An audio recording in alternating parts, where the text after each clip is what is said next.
And we're live.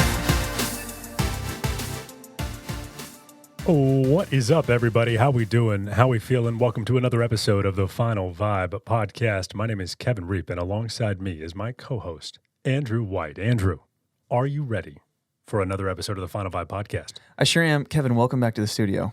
How do you feel to be here?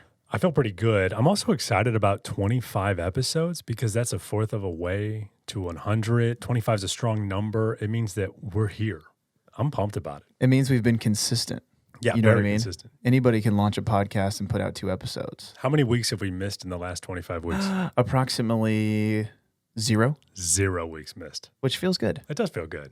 Let's pat ourselves on the back. Now we'll get off our high horse and humble ourselves and have a really quality podcast with who's in the studio today, Kevin? Well, we have a very special guest, and the very first guest to return for a second episode on the FinalVibe Podcast. Gina McGinnis joins us in studio. Gina, welcome back to the show.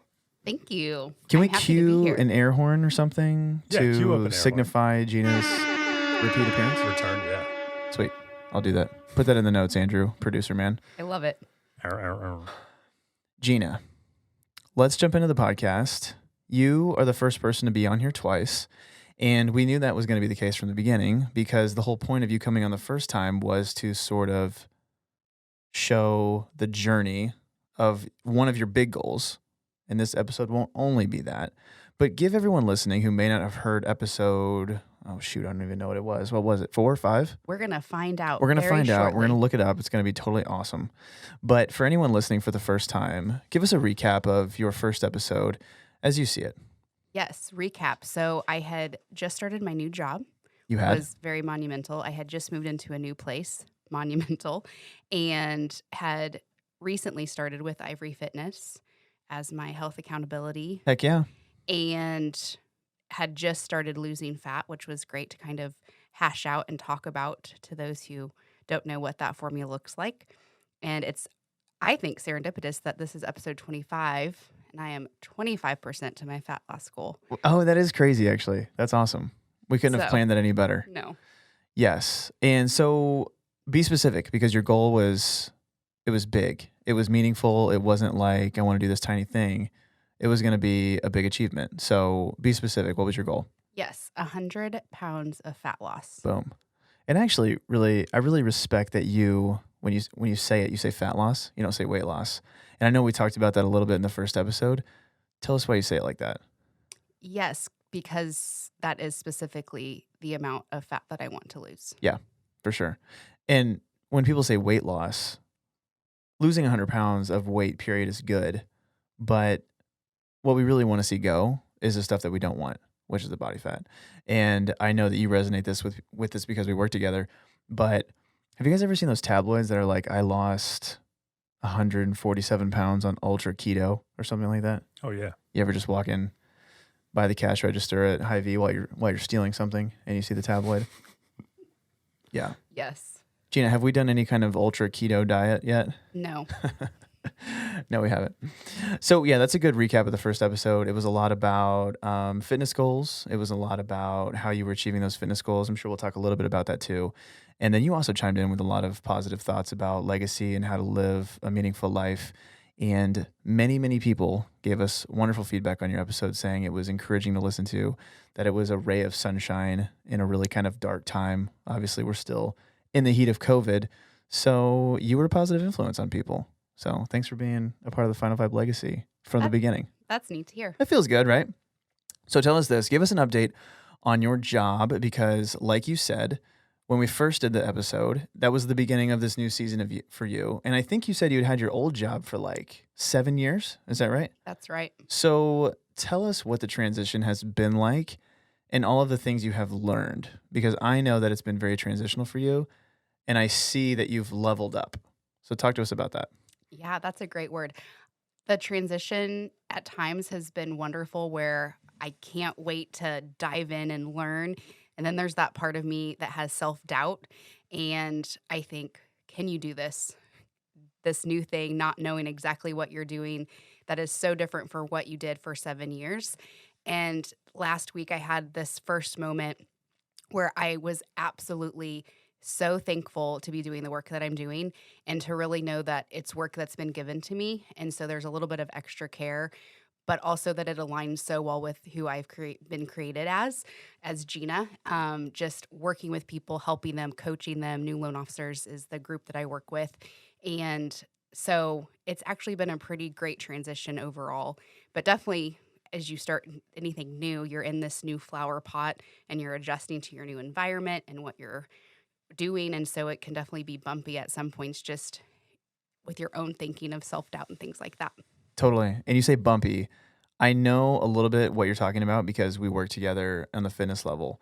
So a few weeks ago, I think it was, we both realized that you were close, maybe I can say this, close to giving up. Is that fair to say? That is fair to say.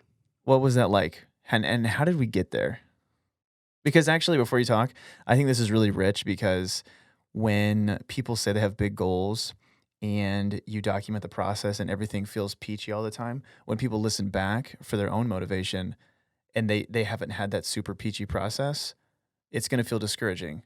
But when you can talk through the obstacles that you've gone through, it's motivational to other people to know that they're not alone in their struggles. So what was it like? And why did you almost fall off the horse? Yeah. I think I got to a point where it was a little bit overwhelming, but also when I didn't see as much progress as I would have liked to have seen, it felt like maybe just throw in the towel so I can just not have to work through this turbulence would be the word that I would use. It's a great word. Instead of pushing through and figuring out what do I need to adjust, what do I need to change, and reach out and say, hey, I think that maybe we need to meet and have just a come to Jesus moment, as I called it, of just kind of processing, where am I? Don't forget your goal. Don't forget where you want to be.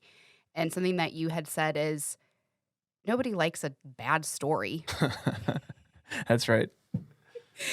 And that really stuck with me because it is a story and I want it to end where I want it, which is that 100 pounds of fat loss. And I know that it's possible.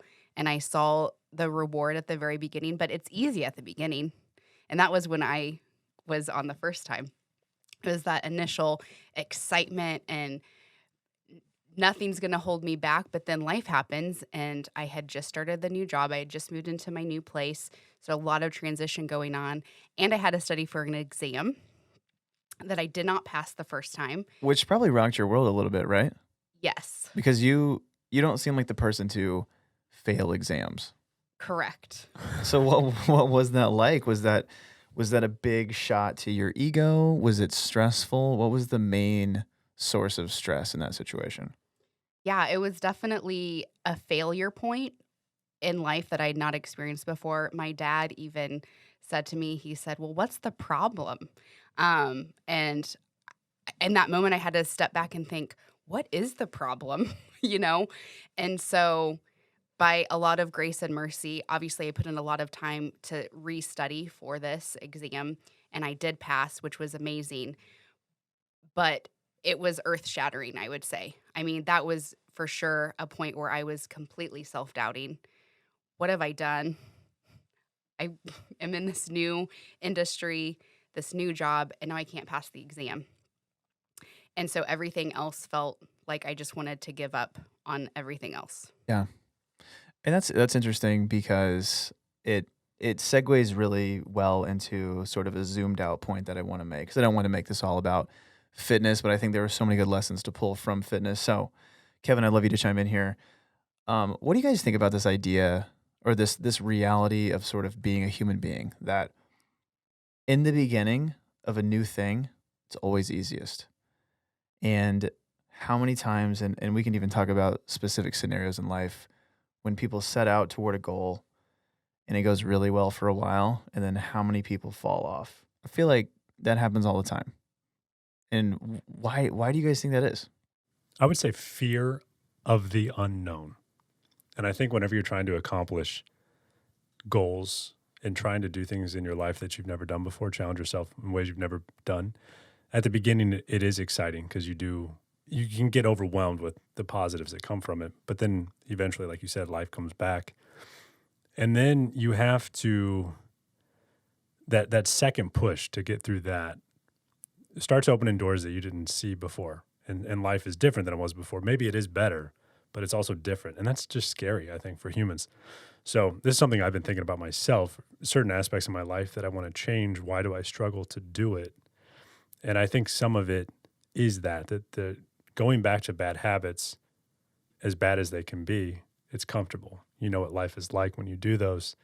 And that, at the end of the day, is probably a human desire to be comfortable. And pushing yourself to do these new things, the world is unknown at that point. And that's scary. That's a good point. Go ahead, Kevin. I didn't mean to interrupt. I was just going to say, even if you know that it, in the end, will be a positive thing. Yeah. That's so weird. I think about that all the time. It's funny you say that because just before we sat down for this podcast, I posted on Instagram about how getting outside of your comfort zone is always the catalyst for the better thing.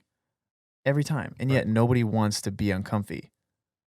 So Gina, how do you balance that in your life? Like if you can sit back and objectively know that results will probably come from getting outside your comfort zone, even though by definition that is less comfortable. I mean, what do you make of that? Like, is that emotionally difficult? Yes, because I love comfort. I am a comfort seeker. I like the familiar because I know what's expected. I know how to navigate those situations because I've done that before. Whereas something that's new or something that's uncomfortable, something that's never been done in my own life, being a perfectionist, a recovering perfectionist, it's easier just to not start. Or it's easier if I hit a wall to just stop at that point instead of pushing through. And it might not be perfect because it's not going to be, but the result will still be there to be able to navigate that. And I think that's kind of the word that comes to mind a lot of the second half of 2020 has just been navigate.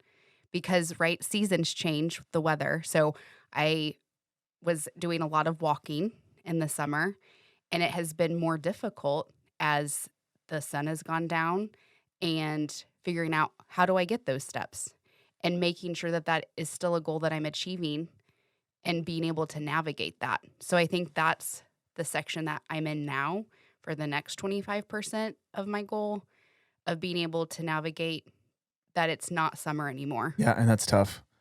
That's almost like discomfort inception, because when you first started off, you were comfortable at your first weight, and then you saw results, and that was sort of like your new comfort zone, even though that was the original outside your comfort zone. So what used to be outside your comfort zone became your comfort zone, and then you needed a new one. And I think as a metaphor for life, that's really like the genealogy of everything that happens, you know? It's like you do a thing, you get outside your comfort zone, it becomes a new normal, and then you have to adapt every single time. So back to your fitness story, talk to us about the steps, because that was kind of a big deal. And I think that was really discouraging to you, because when all of a sudden the weather got nasty and cold and you weren't getting steps, and you were also struggling with time management with your new job. Touch on those, the steps and the time management, and how you've adjusted in your new routine. What does that look like? Yes. So time management is an area of my life that has kind of been really exposed to me. It was back in October. I was meeting a friend who had moved to Sedalia. I've never been to Sedalia. I thought I should go. That's where the fair is. I've never been. It's not far from here. So I go, I get to meet up with her, have coffee, great conversation. And I had planned that evening for a group of my friends to go to the Schrock's farm for the pumpkins and all of that. And the corn maze. The corn maze. And I was driving back and there was a wreck. But I did not effectively plan knowing what if there is a wreck and planning something back to back. And I was completely exposed. My friends knew I was going to be late. And in that moment, I then missed my exit. So I'm already late, have to go to the next exit. And when I'm coming back on the outer road, there's this brilliant sunset. And it really was as if God was like, this is really important that this is being exposed in your life because it's an issue. And it was in that moment where it was like, I'm so thankful that it was with a group of friends on something that wasn't super life-altering, but to make me change my ways in that regard. So that's a little bit of time management. And then the other piece of that with steps. So something that has been newly introduced is incline walking on the treadmill. Indoors. And surprisingly, I did not think I was going to like it. I actually really like it. And so just adjusting and that initial combative sense inside where this isn't what I want to be doing. I want to be walking outside. Just knowing that for this season, that's what's going to be required to meet that goal. Yeah. And has it been working? Yes. It has been working. Yes, incline, it has. incline on the treadmill is like a secret weapon. It is. It really is. And it's a secret weapon because I like the treadmill because it makes you keep going. You know, like you set the pace and you go. Yeah. Or you fall off. You fall off, yeah. Or you're on the ground. So what have you been doing in terms of like time? And also, I feel like you're not giving yourself enough credit because you were about to quit. And then the last 2 or 3 weeks, you've been Gina redesigned. And from my perspective, you've been killing the proverbial game, if you will. So say more, brag about yourself a little bit, because you totally flipped your schedule. Because before, like during the we're about to fall off the horse season, you were going to the gym at like 9 p.m. and that's like not your vibe and things were all wacky. And now what's your routine? yes, 5:45 a.m. is my new routine. I've always wanted to be a morning person. And guess what? You just have to do it. Meaning you just have to go to bed earlier and wake up when your alarm goes off, knowing that you've had enough rest that you actually get up. So yes, hot yoga at 5:45. Yes. Spin class at 5:30 and walking on the treadmill. So those have kind of been my 3. This is kind of our crushing cardio for these 90 days or whatever it was that we said. So kind of switching gears in that way too has been refreshing for me. But yeah, 5:45. There's no dopamine rush quite like the rush after an early morning class, like a spin class. Spin class is crazy, man. Like you're so right. The few times I've been, when you leave the gym as the sun is coming up, yes, and you or maybe it's not even. Is it even up? I'm trying to think of when I wake up. The moon is still in the sky. Yeah. And the sun is it's in transition. Yeah. Yeah. Amazing. Yeah. When you leave the gym before it's even a proper sunrise, drenched in sweat, you know you've done something. And like, what can you not do now that you've done that? I think there's even science to suggest that some people are like legitimately air quote morning people and some people are legitimately air quote night people. If that's true, I do feel sorry for the night owls because I would consider myself a morning person. I love the mornings. I think maybe all 3 of us now love the mornings because there's something about just setting the tone for the day that I'm addicted to now. Welcome to the club. Thank you. I'm happy to be a part of the club. And something that I'm thinking of that we had touched on with coaching and stuff is the phrase of path of least resistance. Yes. And so that's what really made me change to get up in the morning so early, is that is time that truly cannot be interrupted. Nothing's going to be coming at me at 5:30 or 5:45 in the morning. Yeah, the only reason you're not there is because of you. Yes. Right, yeah. Yeah, and if you can reduce the excuses, you're left without excuse, and it is all on you. And do you like that? Do you like knowing that you are either the source of your success or the source of your own problems? Yes, because at least there's accountability and knowing that it's just me. Yeah. But it's hard. It's hard when I don't make it, right? Because that for sure has happened, right? It feels worse. There's more pressure for sure on myself. Right. It's more of a direct hit. Kevin, what are you like? Do you thrive off of that knowledge that you either did the thing or it was your fault that it didn't happen? Do you like that? I do. I've been this last month and a half for me has been rough with this arm injury. I feel like I've been totally just thrown out of whack, and I have not as much motivation as I did before it happened. So I would say yes, but then that gives me only myself to blame for the last month and a half, right? So yes, I do. And I like to think that I have the ability to look at the last month, throw it away, and then shift gears and get back on it. moving forward. So that's my hope, and I will do that because I'm going to try to hold myself accountable. For sure. It's interesting. Yeah, I love it personally because I don't know, I don't really like trust other people in my life to do anything for me. And I think, not to get all deep and stuff, but I think growing up with a single mother, I just saw an example of somebody doing it all by themselves and doing it really well. And I've sort of latched onto that for my own life. And I like that because I don't want to give somebody else responsibility and risk them blowing it. I would rather either blow it myself so that I could just look at myself in the mirror and know that you were the failure, or not necessarily like gloat in the success of my, that's not really what I'm saying, but just to know that if we're going to move forward, it's going to be because I chose to, and, for no other reason. So yeah. Interesting. I mean, yeah, with my career job, I have had to delegate more than ever before, which has kind of changed that a little bit. It's tough. Before that, I was the same way, where I wanted to have complete control, especially from a work standpoint, of everything, so that I could ensure that it was good enough. But what I've learned is that take a hit on that, delegate, and you can still accomplish quite a bit more than you can by yourself. So it's kind of like there's two sides to it.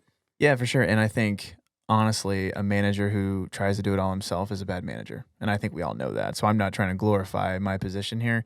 It's just that in some areas of life, when you have a goal like fitness, and it really is just a you project, sometimes you just got to take responsibility. Yeah. In that case, for sure. Yeah, 100% on me. Yeah. And it's nuanced, of course. So, let's go back to this idea of writing a good story versus a bad story. I like talking about this stuff because it is true that people don't buy books if they're bad stories, but they do buy good stories. And the fact that we sort of revamped the process for you and we're back on the good story trajectory, does that feel good? And do you feel more motivated to get to sort of that 50% mark? Yes and yes. Definitely, it feels good to change course because that was what needed to happen. And yes, to get to that 50% and then the 75 and then the 100.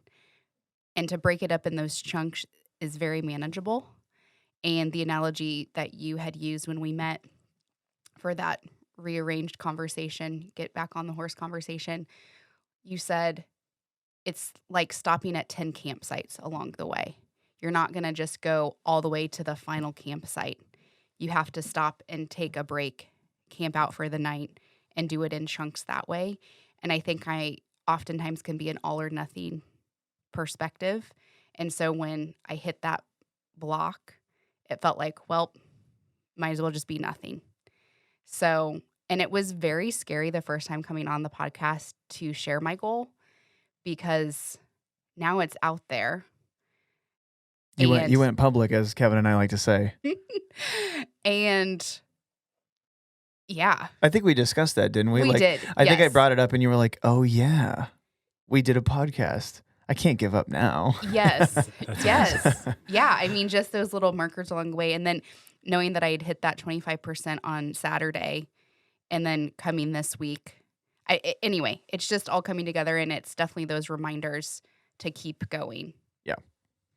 Yeah, no, that's really good. I think maybe this sounds really terrible, but had you decided to throw the towel in, I think I would have requested you back on the podcast to tell everyone that you were quitting. Does that mean? Super short episode. Yeah.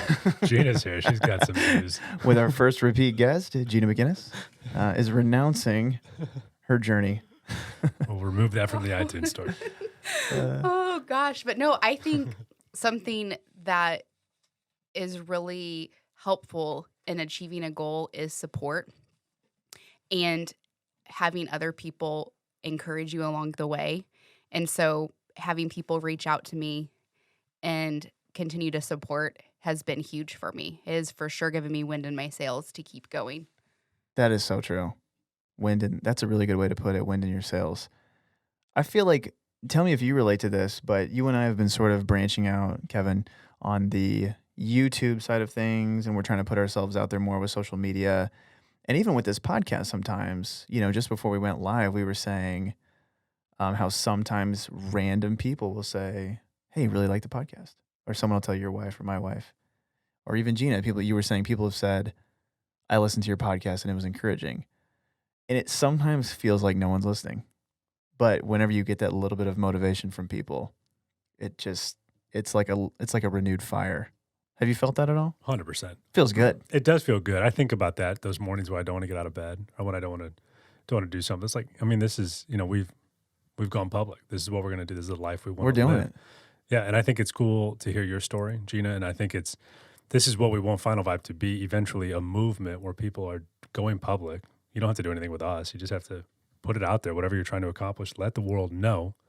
And then you will be surprised at the support that you will receive and the wind that will be put into your sails and what you'll be able to accomplish. So that's kind of the whole movement of what we're trying to do is do it ourselves so that other people realize. And Gina was one of the, maybe the first, other than you and I, to go public under FinalVibe. And something about sharing, things that you want to pursue and go after.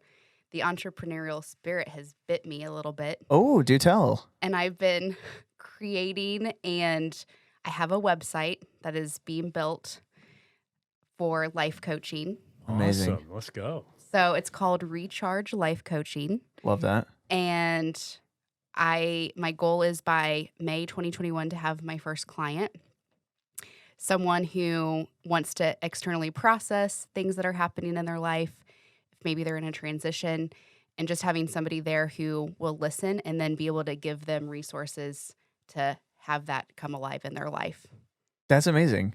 When were you going to tell us that? You're just sitting over there in your leopard spotted jacket casually. Just have that in their back pocket. And drop it. That's awesome. You're allowed to laugh in the microphone. I know. You don't have to stifle it. I'm sorry.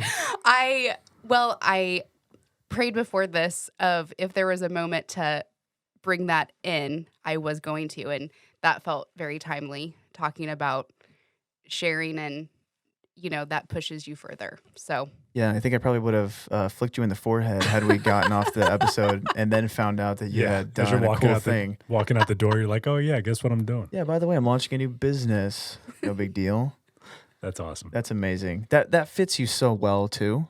And has this been something that you've wanted to do for a long time, or was this like, you said you got bit by the bug, so yeah. Where was the bug when you got bit? Well, so it was during COVID, of course, but even prior to that, it was actually last fall when I was still at VUR, a coworker. I thought we were just having a normal conversation. I was listening. She was sharing things. And then she deadpan looked at me and said, "Would you be my life coach?" And I giggled because I thought, oh, okay.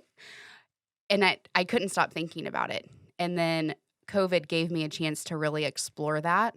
And being in this new space of trying new things, starting this new job, really allowed me to create that. And definitely I'm still in that process of putting all of that out there. But yeah.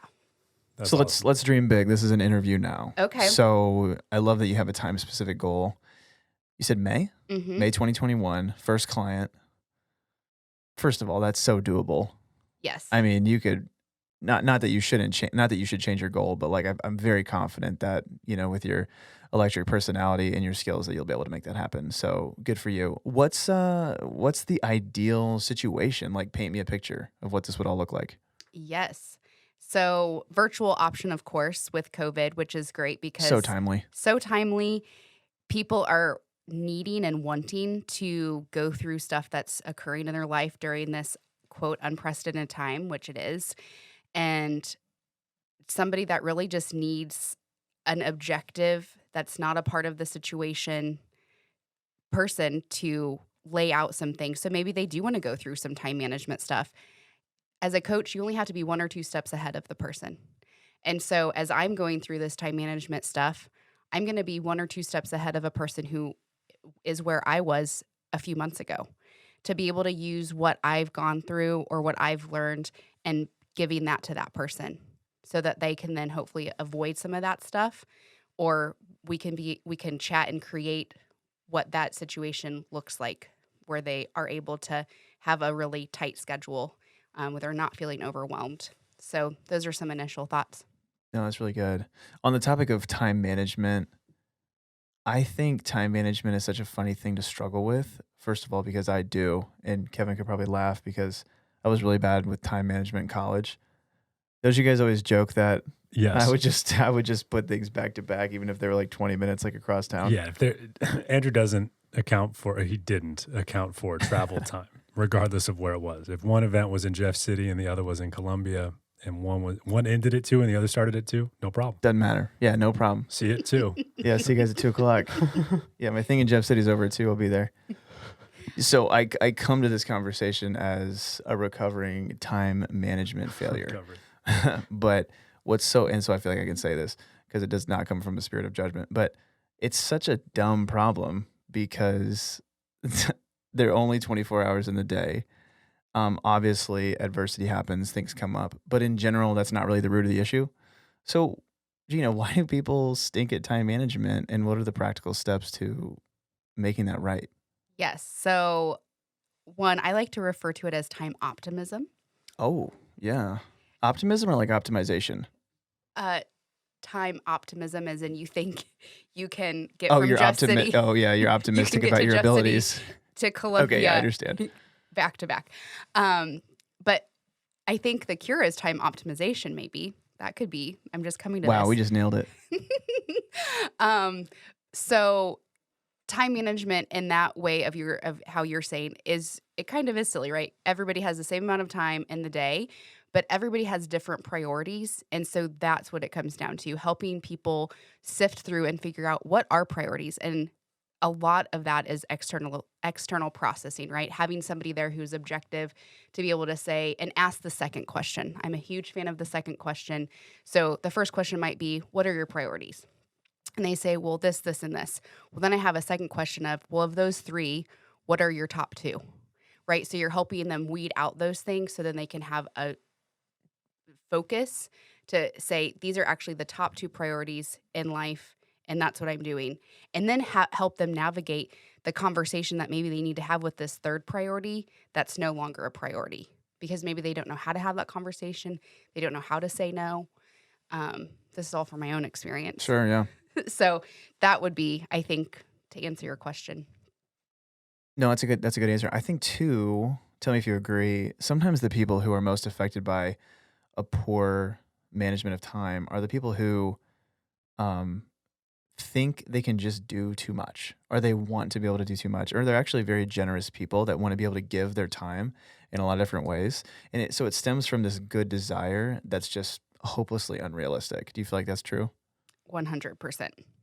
Cool. Not able to say no, or not knowing what to say no to. So they say yes to everything. Or, right, fear of missing out. Thinking that they can get more done than really they have capacity for. Yeah. Yeah. And it's hard to say no to good things. That's the tough thing. I think it's easy to say no to bad things. Like drugs. Kids. Say no to drugs. Say no to drugs. Hot take. It's really good. So one interesting thing that you brought up is priorities. And I was in a work development meeting this last week at my own workplace, and what I thought was really interesting is the speaker said that until the 1940s, the word priority did not exist in the plural form. So you could only have one main thing in your life, and that was your priority. And so you can't have 2 priorities. It didn't exist. The language has since adapted to the way people use it now. But I think it's really interesting that for X amount of years, you were forced to pick a thing. Do you feel like it would be good for people to narrow it down really, really tight sometimes? Yes. Yeah. I've never heard that. I hadn't either, but I love that. No, I got no. I was just going to say, I thought you were done. Sorry. Please. I think 2 max. I think you can have 2 top priorities. I think so too. Yeah. And everything can flow from those 2, right?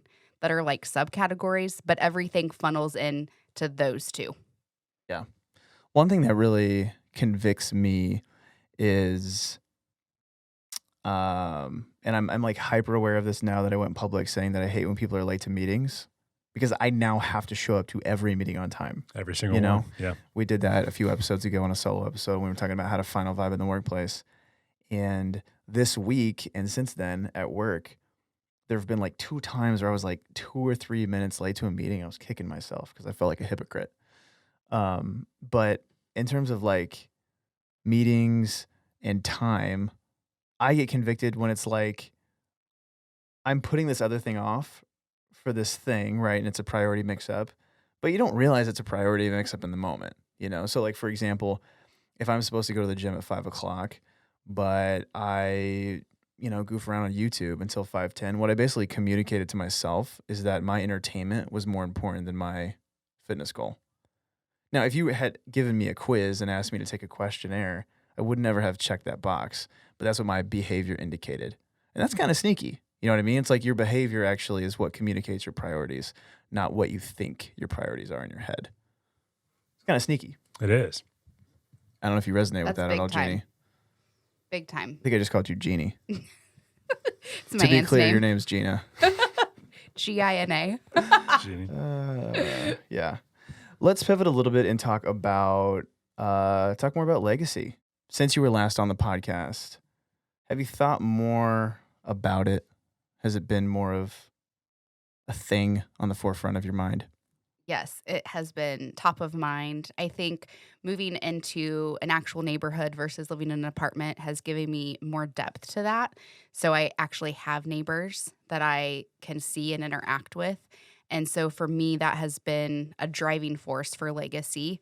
And even thinking this idea of I should do a prayer walk around the neighborhood. And so taking action on that. And I'm going to do that next week.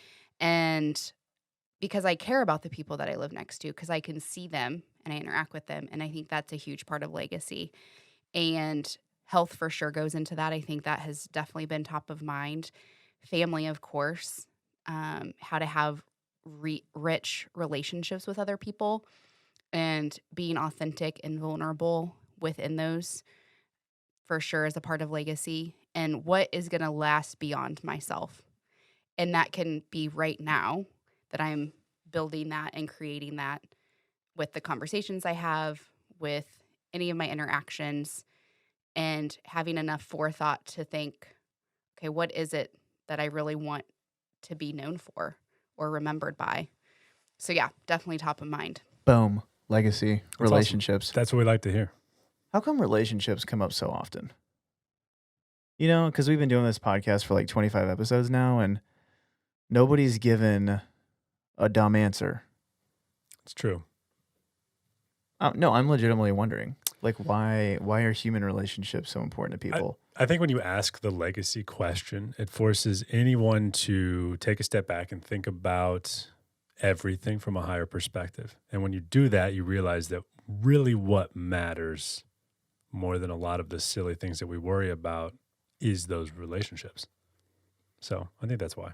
I think that's why too, but I'm almost not satisfied with that answer because I want to know why people think that, Yeah. And then we can get all philosophical and stuff. And although I would love to go down that rabbit hole, I'm not sure everyone else wants to go down that rabbit hole. But I don't know. I guess I'm just really fascinated because people with all kinds of different worldviews, they're always like, we go, hey, person X on episode 4092, how do you want to be remembered when you're dead? And everyone's like, well, I hope I was really nice to people and kindness and loving people. And I hope I was a good dad or a good mom and a good son. And everyone's like, oh, yeah, that's really nice. And then we kind of like sing Kumbaya and go home. I don't know. It's interesting to me because I believe all those things myself, but I would love to press people. Press them. Why do you feel that way? Well, I think relationships are central because not only do you have a relationship with yourself, you have a relationship with anybody that you interact with. So that can be a personal relationship, professional, somebody that you see at the gas station, right? And it matters how you treat other people. Oh, you think so? Yeah, 100%. I do too, but. And so, yeah, I think that that's the core of it, is that life is created with relationship at the core. So you can't get away from it. Makes me think of, do you guys ever watch the Muppet Christmas Story? Have you guys seen that? Kevin, have you? I have not. Come on. I have not. This is going to be such a rich please side tangent. Please don't let I don't have any knowledge. But you know the Christmas Story. Scrooge. Yeah. Yes. It's that with the Muppets? It's that with the Muppets, and for some reason, I feel like the Muppets was the original. Obviously, it wasn't. Should have been. The Muppets was the adaptation with puppets. But it's funny how, like, especially around Christmas time and the holidays, everybody gets like really touchy-feely, and like people start saying things like, "Oh, it's better to give than to receive," and it's like, I don't know, it's kind of cheesy almost. But then again, I've said this many times, most cliches are both cheesy and fundamentally true. I would argue Oh, you want to fight? that it's great to receive. Oh, it for sure is. But I think it is great to receive. We all like to receive. Yeah. It is great to receive, but most people in the Spark Notes version of giving and receiving think like if you get to do one or the other, it's probably better to be generous than to want something from somebody else. Gina's are you gonna argue with me? No, there's two things that I'm thinking. One, Veterans United during Veterans Day, for every tweet that someone said, "Thank you for your service," they put $25 towards someone's mortgage that was a veteran. And at the end of it, they were able to pay off 11 mortgages of veterans, and they filmed it. And to see the person's reaction of receiving that unwarranted gift, for me, it drew a parallel to the gospel of what happens when you start to follow Jesus. But it was just this representation of receiving a gift. But then, right to your point, the person that got to call them, that's huge, right? They got to deliver this amazing news that is life-changing. But the other example I'm thinking of, it's a video of, they're probably fourth graders, and it's around Christmas time, or maybe it's birthdays, and there is a gift for them or a gift for their parents. And they think, "Oh, this is awesome. I get the gift and I get to give a gift to my parents." That's the kicker, is that they have to decide, do they keep the gift or do they give it to their parents? And every kid, even begrudgingly, opts to give the gift. That's so interesting. Oh, really? Yeah. Huh. Yeah. I don't know. I think it's weird. Well, what would be you said everybody talks about relationship and you want to like press them. Like, what would be a part of legacy for you that's not relationship? I guess, like, without beating around the bush, I'm thinking all the time about the meaning of life. All the time. In almost every moment of every single day, I'm not only thinking about it for myself, but I'm curious about how other people think about it. And I observe people's behaviors and wonder if they're consistent or inconsistent with what they believe or think they believe. And it's just really interesting because sometimes I feel like to make sense of life, it's better to just zoom out and observe a little bit rather than try to make sense of it on paper or in your head. And that's why strange things like human generosity being a theme, or like when you put kids in some sort of social experiment, they always give it away. Like, I mean, maybe we're saying that we've just done a really good job of conditioning kids to be selfless, but I think we all know that most kids and most people are actually really selfish. And yet at the same time, it's like they're operating on some other notion of what they should do and not what they could do, even if it would feel better selfishly. So I don't know if that makes sense, but I guess what I'm saying is there a specific way that the world turns? And if there is, I'm really curious as to what it is. And I think I know, but I don't want to assume that everybody thinks what I think. And legacy for me is directly tied to if there's meaning in life or if there isn't. And that's why legacy is rich to me. But again, we have a lot of different podcast guests on, and certainly not everybody's going to believe the same thing. And yet everybody has some notion of what they think legacy is going to be. And that's like my favorite thing, honestly, I think. Yeah, I would say, yeah. It is interesting, too, how there are overlaps regardless of what they believe. Yeah. Their age, where they come from.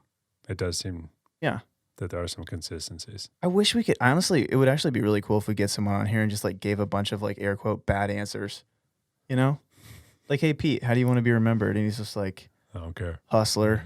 Yeah. Big money swindler, cheated people, made it to the top. The coolest cars. Is that guy out there somewhere? Oh, absolutely. Do you think that people just don't put him on podcasts? Probably. And Or if he so, has his that's- own podcast called The Hustler. I don't know. The Plague of Pete.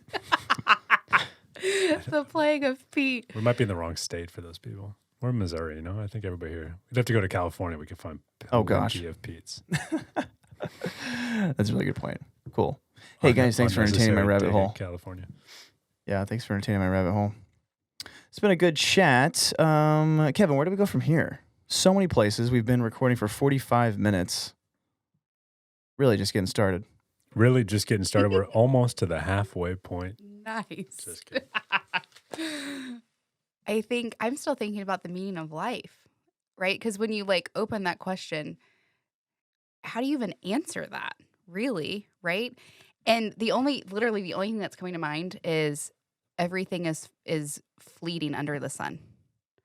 Yeah, I mean, when you try to answer it, nothing seems to actually be a satisfactory answer. Yeah, not really. Yeah. I just can't decide how explicit I want to be on the air. In my opinion, stuff either matters or it doesn't. I can't imagine there being a middle ground. I don't know what that would mean. Lukewarm. Yeah, but I mean, it's probably one or the other, right? Hot, lukewarm, or cold. I think. Yeah, That's but the only I don't think description it's but I don't think it's temperature though. No shades of gray. In or out. In or out. I don't know. I'm just Meaning, no meaning. I'm just here. That's what I'm saying. Meaning or no meaning. Well, I think that's. Kevin, jump in. Give me a hot why take. I started FinalVibe was after weeks and weeks through a pandemic at the time thinking 2 million people are going to die. This is crazy. We will know someone who dies of COVID. And then I started thinking about life and death and what it means. And I think that's why we started this, was to get that thought from other people. And that's exactly what we've been doing. But it is much like yourself. It's on my mind all day, every day, of what is this? Why are things the way that they are? Some things that we can't explain are perfect. And some things that we can't explain are not. What does it all mean? And at the end of the day, if you really boil it down, I would think that those relationships that you have, the people who you interact with, if you have an ability to improve their life, even for a day, maybe for longer, if they're a special person in your life, that is a net positive no matter how you spin it. Because you can't argue with that. I think that a person has feelings, they're good and they're bad. And if you can make them feel good through being nice at a basic level, or something more greater than that through giving them a mortgage or whatever, I think you see that impact and you know that it was a positive impact, regardless of the other crazy aspects of our universe. Yeah. I think you just exposed yourself though, Kevin. Did I? I think so. How so? Do we have to delete that part? In a world with meaning or no meaning, can there be positives and negatives? Can there be good things and bad things in a world without meaning? I don't know. Things are getting spacey over here.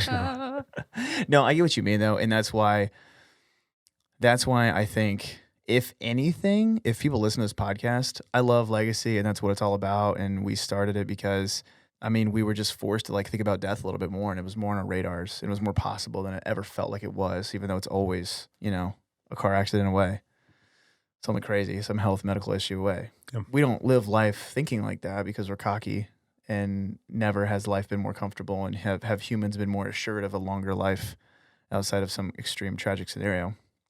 I think jump in. It really boils down to distraction. So for some people, it's not that they don't think that death occurs or not, right? We all know that occurs. But I think that if you're so distracted, you probably don't think about it. And so that probably leads to a meaningless life. Yeah. Yeah, and we've talked about this, and as well as that's my biggest fear, was that when we went into this, it was easy to see pre-COVID, and now I think it's going to slowly come back. We have access to so many different options to distract ourselves from life. I think that the epidemic, everybody's wondering where the negatives of social media will come from and all of these distractions that we have. I don't know if we're ever going to have the big moment like lung cancer was for cigarettes, but it might be tens of millions of people on their deathbed saying, oh my God, I wasted all of that. And all I have is X amount of followers on Instagram or whatever it is. or 10 hours a day scrolling through Twitter, whatever it'll be. And like that will be the wake up moment. I think it might take a long time to get there, but I think that distraction is for sure a problem. Distractions, it's big, but I'm going to be the contrarian again and say, I feel like talking about distraction it's almost like we've skipped steps, So if death is a reality and it's significant, then I think distractions can exist. But if it doesn't matter and it's just whenever the story's over for that particular arrangement of bacteria, then I don't know that distractions really matter. Is it really a distraction if it never mattered in the first place? And that's where like I get hung up, because ultimately I do think life matters. I do think people matter. I think it is inextricably part of the human condition that we realize that those around us matter. And there are always going to be outliers and people with weird thoughts and stuff. I don't know. When it comes back to FinalVibe, legacy for me is absolutely 100% tied to like what I think about the world. And what I think is super interesting is that nobody wants to leave a bad legacy. Nobody wants to write a bad story.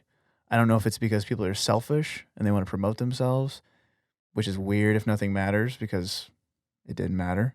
But that's what fascinates me on a daily basis with FinalVibe, because, and I've said this before, Kevin, even since we've created the brand, I've been more accountable to that idea, that legacy matters. And do I want to be the guy who's known for this or that? And usually it's not actually because I'm being selfish, but it's because what I'm saying is there's a right way to do things and a wrong way to do things. And that's kind of heavy at the end of the day.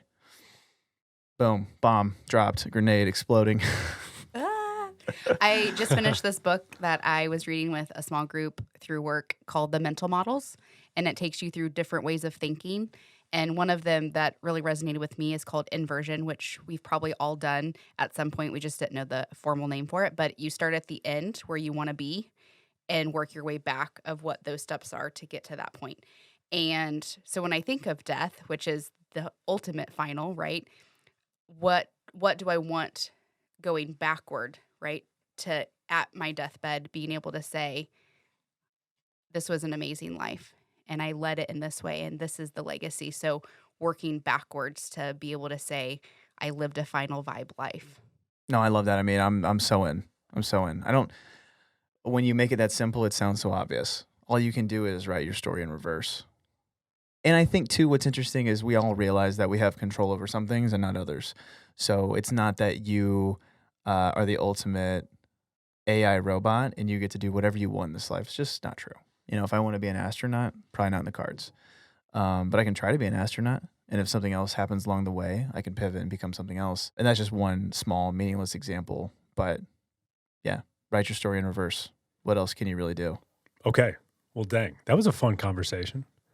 I think this is a good moment to challenge our listeners, because we just covered a lot of topics, a lot of potential questions, a lot of potential answers. Spend some time today thinking about your meaning of life, your legacy, what you want to actually do with your time, why you think we're here. These are a lot of scary things to really dive deep into and to think a lot about. And sometimes you can get in a dark, kind of sad state thinking about it.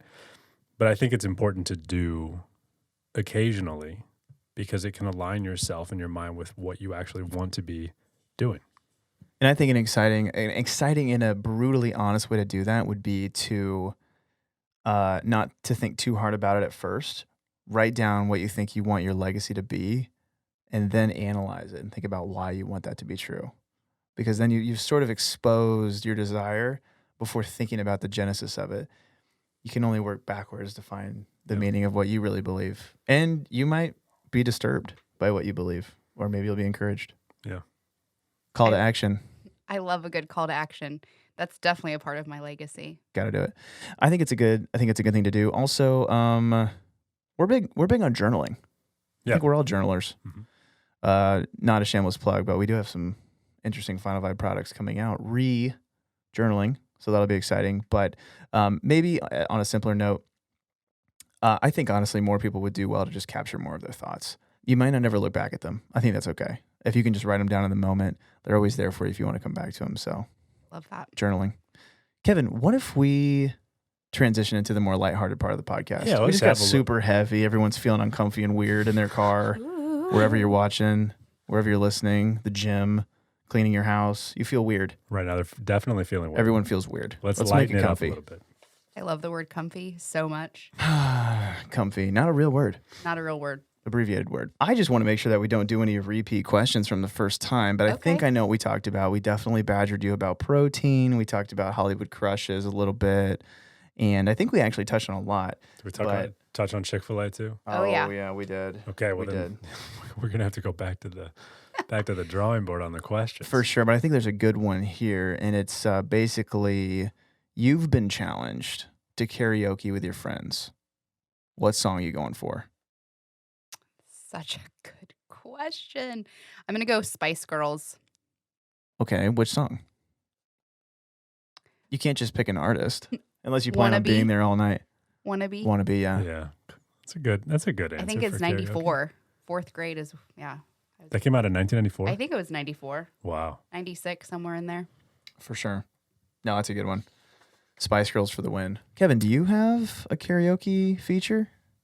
I've never done karaoke, actually, and I would probably pick something by Billy Joel. Billy Joel. Classic. What's a good Billy Joel song for karaoke, though?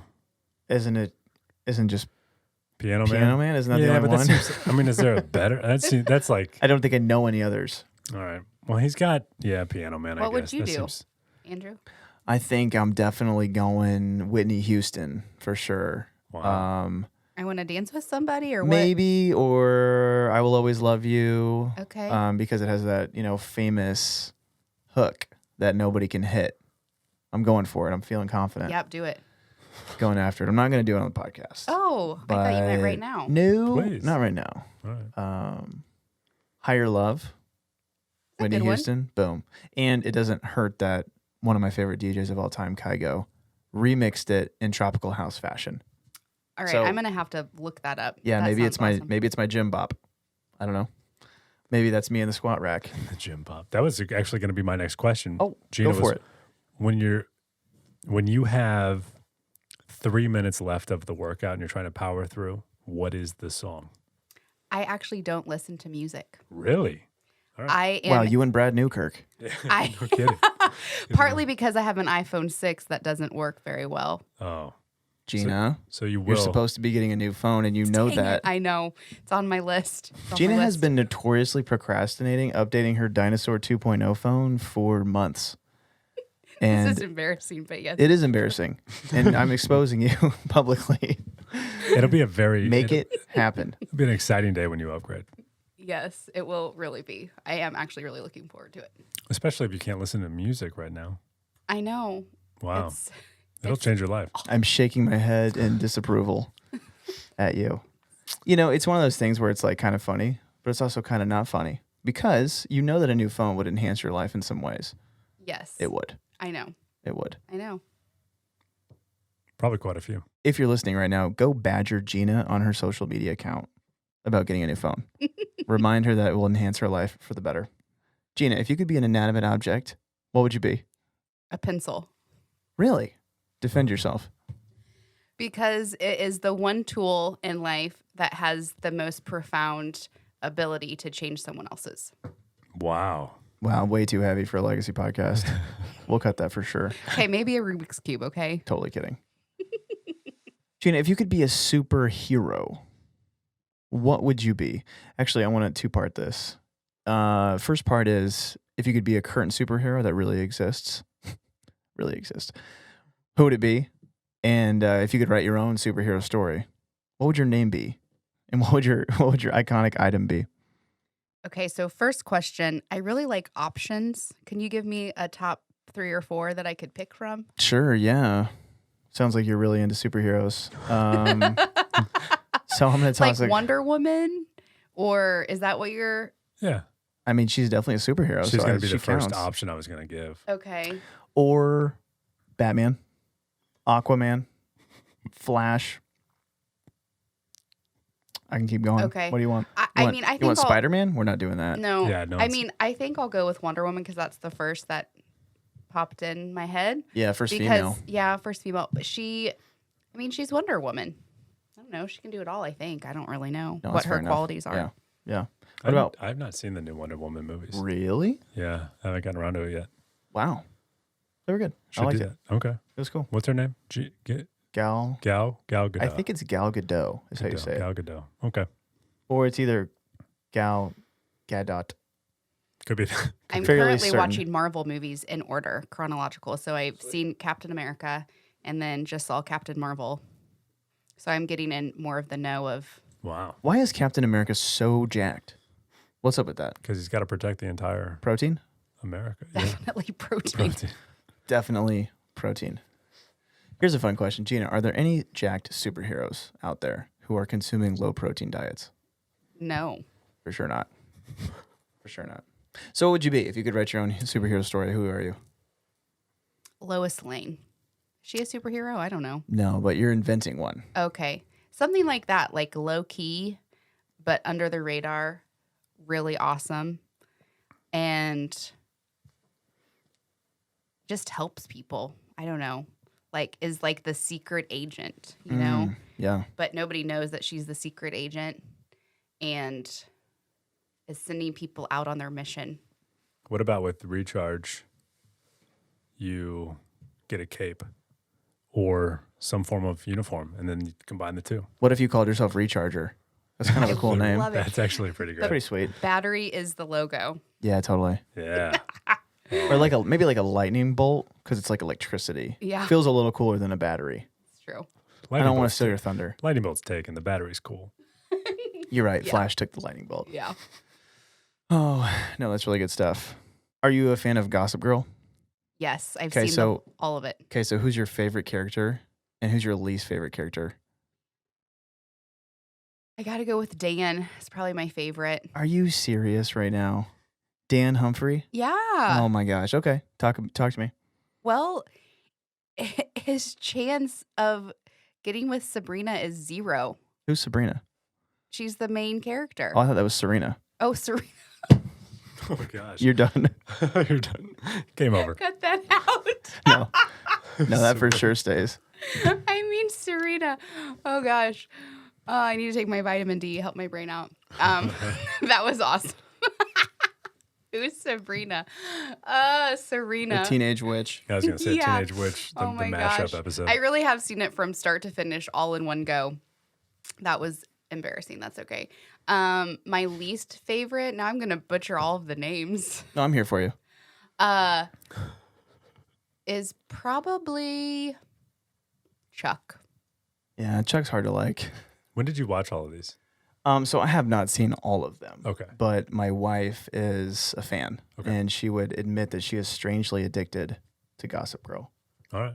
That's fair. And I think it's something about the teenage drama that we just all we all love. I will say there are some redeeming qualities about Chuck For sure. as the series goes on. Yeah, he transforms. He transforms a little bit, and then you get to really know him and his past and what he's been through.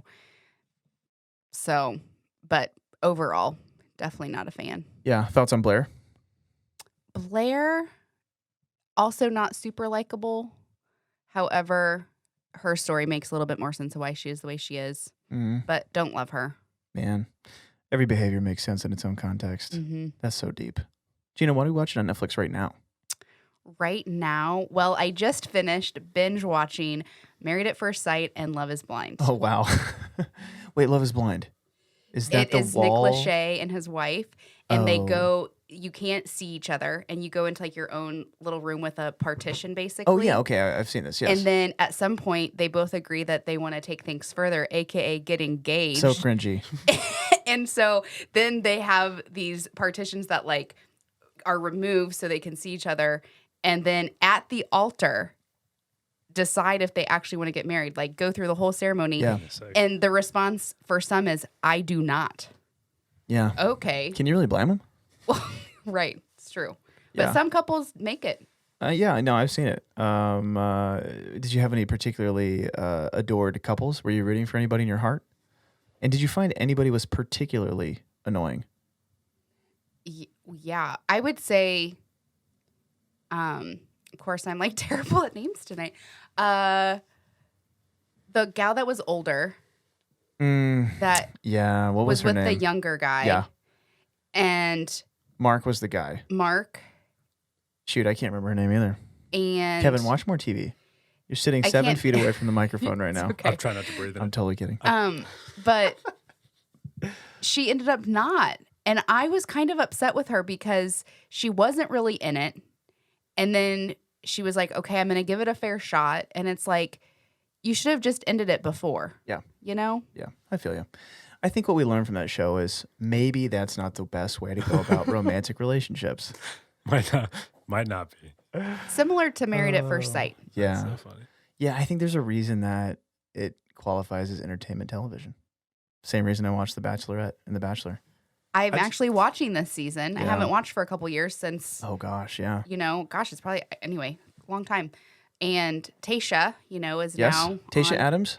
Yep. And I'm excited to see how it goes. Yeah, okay, so this is really good. So when this podcast goes live, it'll be 2 days before Thanksgiving. And I know for a fact that the hottest topic around every Thanksgiving table is going to be who wins this season of The Bachelorette. So give us your hot take. Who's coming in with the gold medal around his neck for Tayshia's heart?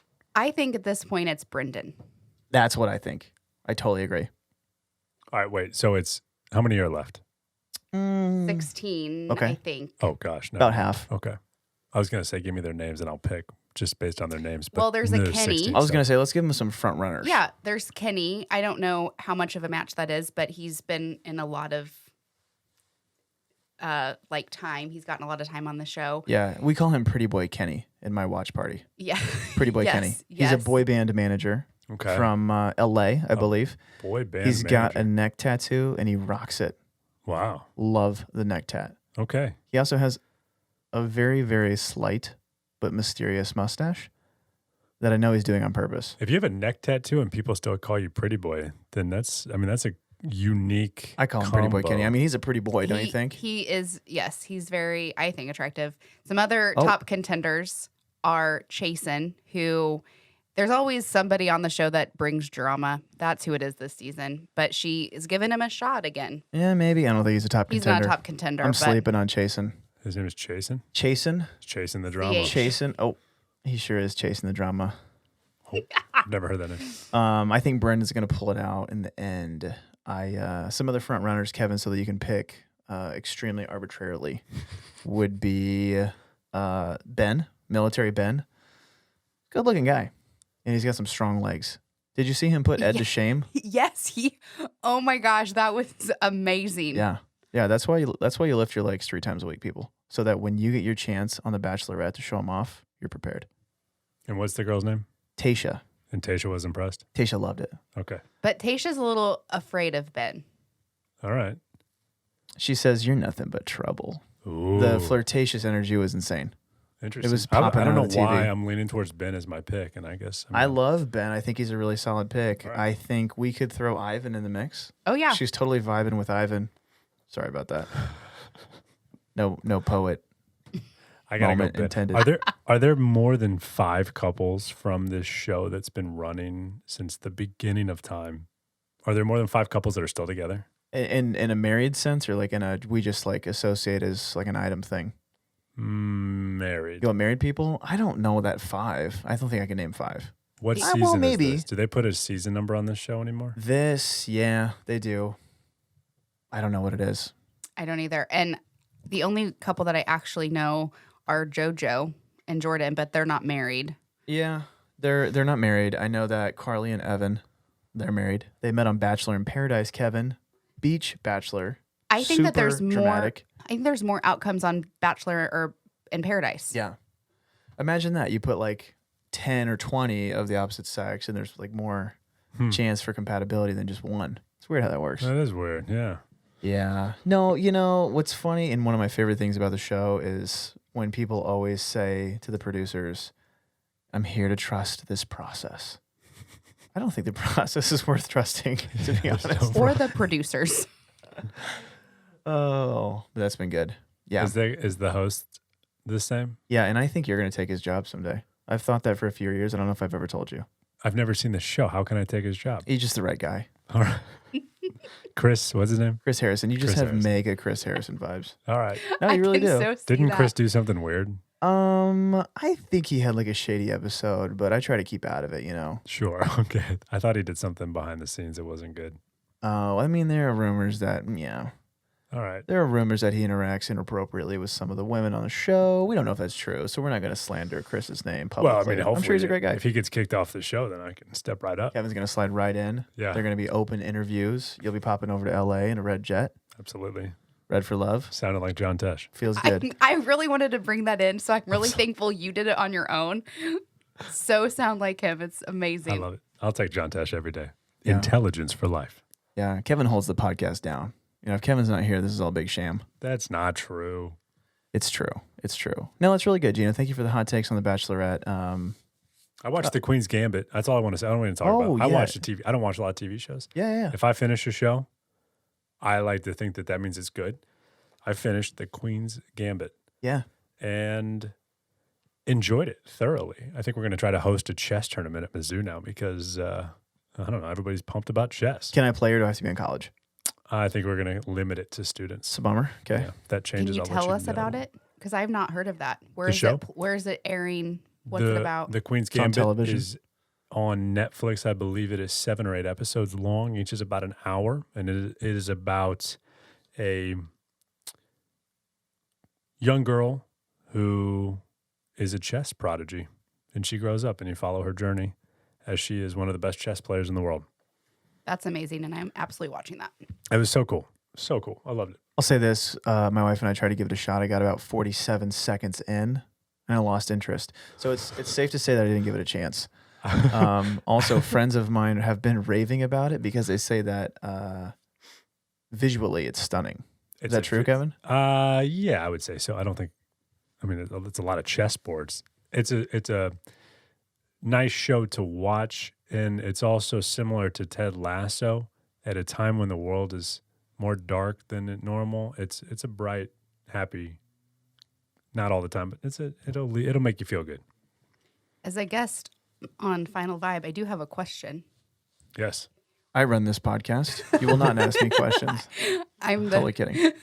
Enneagram. Do you guys know it? Like it? Not like it? Know what your number is? Yeah, guilt by association. My wife's super into it. Okay. My wife's super into it. I'm Okay. a hardcore 3. Yeah, that makes so much sense. Okay. You're so cliche, Kevin. I'm very cliche. I mean, I don't even think I have a wing. It's just like 3. But I legit, I like it. I think it's legit. And I know other people who have done it and said, yeah, this is me. So That's cool. I think it's pretty legit. You don't know what I am? Is it not obvious?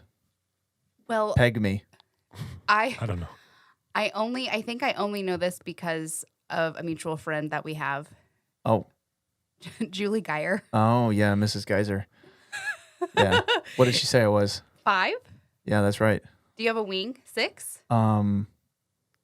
I get confused about the wings. I think it's a 6 though. I think my wife made me read through the wing 4 and the wing 6, and the wing 4 sounded like some alien thing from another planet, and number 6 sounded like me.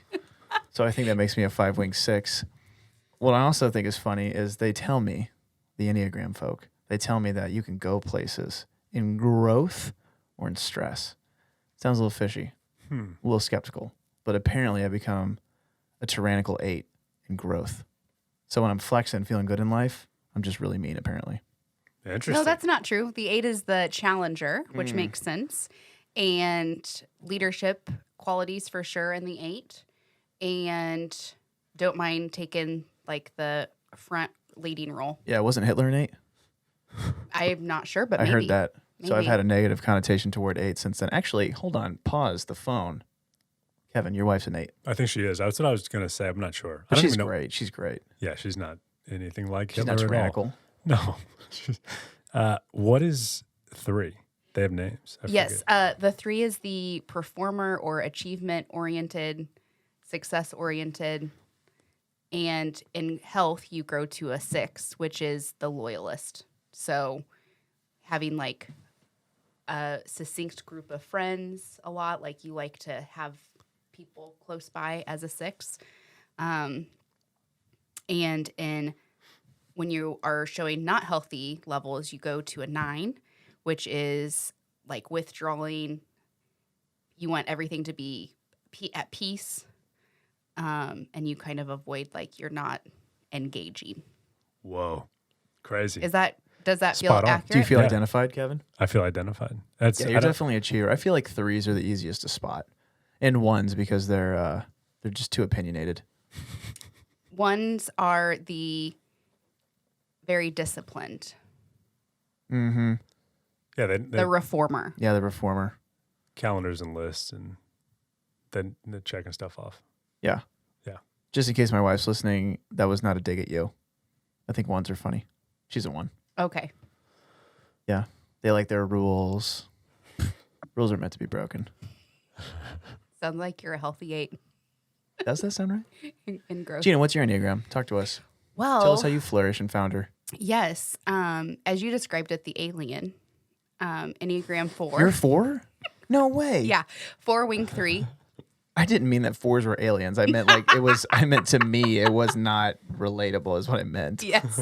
I meant to me, it was Foreign. alien like. Foreign to you. Yes. No, to be, I need have to, a hold wing. on. I need to be honest. My conscience is flaring up. I've bad mouthed 4s in the past. So I'm coming clean. I'm sorry. There it You're a is. lovely person. You have value. You have dignity, even as a 4. The good news. Even if you are Yeah. a 4.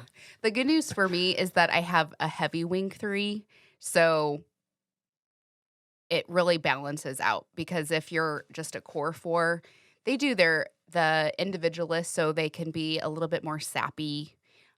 They don't mind sad songs. I've heard them called the expressionist as Yes, well. the expressionist. But the good news about 4 in health, they go to 1. And that is really good news for me because that means discipline, time management, things that naturally as a 4 don't come as easy to me. So, yeah. And where do you go in tragedy? In tragedy, I go to a 2. So you help people out? Yes. And then I feel really guilty because I don't actually want to. Oh, LOL. That's funny. How many are there total? 27, I think. 9. Nine. Just 9. Okay. It's just crazy to think about. For the most part, you can lump everybody up into 9 different little. Yeah, pretty much. I mean, like, Yeah. I'm a little contrarian about it because I'm like, I'm not the you can't define me guy. I'm not that guy, but I am a little skeptical that it's 9 major genres. What Yeah. about the people who don't fit?